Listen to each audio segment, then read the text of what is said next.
Hello student, स्वागत है आपका मेरी नई वीडियो पर। और आज मैं आपको बताने वाला हूं एक्सरसाइज 5.1 का क्वेश्चन नंबर 4 का 13th यानी 13वां पार्ट।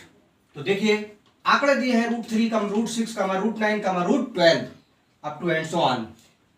तो हमें ये दिखाना है कि ये जो दिए गए आंकड़े हैं ये एपी में यानी समांतर श्रेणी में है या नहीं है। और अगर ये आंकड़े समांतर श्रेणी में है तो हमें सारवांतर डी फाइंड करना है, और साथ ही हमें इस पद के, इस टर्म के आगे के 3 टर्म यानी 3 पद और हमें निकालने हैं यानी फाइंड करने हैं। तो देखिए सोल्यूशन इस तरह से हम करेंगे इसको।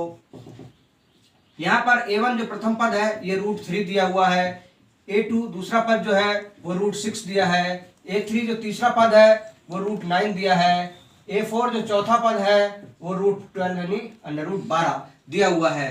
तो यहाँ पर हम देख सकते हैं a1 इक्वल टू √3 ऐसे ही रहने देंगे,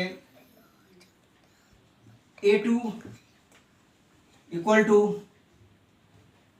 √6 ऐसे ही रहने देंगे, a3 इक्वल टू √3 इंटू 3 लिख लेंगे, और ये निकल के आएगा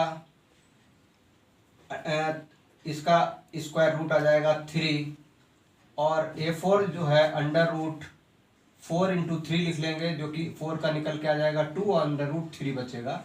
इस तरह से देखिए, since a2 minus a1 equal to a2 √6 minus √3।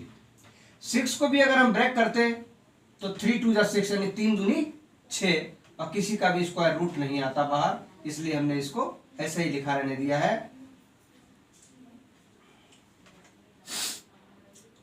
चाहे तो इसको हम ऐसे लिख सकते हैं, √6 को फिर से 3 इंटू 2 माइनस √3 इक्वल टू √3 अगर कॉमन ले ले दोनों में से तो इधर √2 बचेगा, इधर -1 बचेगा। √3 कॉमन हो गया तो √2 बचा, -1 बचा। ये हो सकता है a3 माइनस a2 जब हम करेंगे तो ये 3 है हमारे पास, और a2 जो है √6 है। वही चीज है कि हम 3 ना लिखें, अगर यही लिखा रहने देते 3 इंटू 3 ही इसको लिखा रहने देते अंडर रूट में, और माइनस इस 6 को हम 3 इंटू 2 अगर लिखा रहने देते तो √3 दोनों में हमें मिल जाता कॉमन। यहाँ बचता हमारे पास √3 और माइनस ये √3 कॉमन में आ गया था, और यहाँ पर बचता √2। √3 दोनों में से कॉमन आ जाता, √3 माइनस √2 बचता हमारे पास। इसी तरह से a4 माइनस a3 निकालते हैं। a4 दिया हुआ है हमारे पास √12 माइनस a3 कितना है √9, यानी √12 को 4 इंटू 3 4 3 12 माइनस इसको √3 में 3 इंटू 3 लिख लेंगे 9 को, इक्वल टू, देखिए यहां पर हमें कॉमन क्या मिल रहा है, √3 दोनों में है, ये कॉमन में आने वाला है, और यहाँ √4 बच रहा है, और माइनस फिर √3 बच रहा है। या हम इसको कह सकते हैं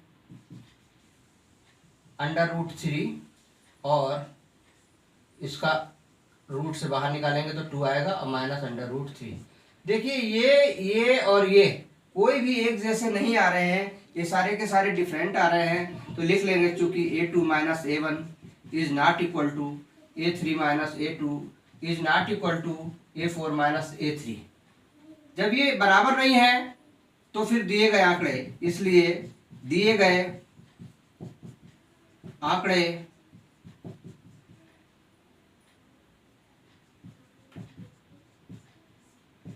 समांतर श्रेणी अर्थात एपी में नहीं है। और जब एपी में नहीं है तो हम इनका सारवांतर भी फाइंड नहीं कर सकते हैं।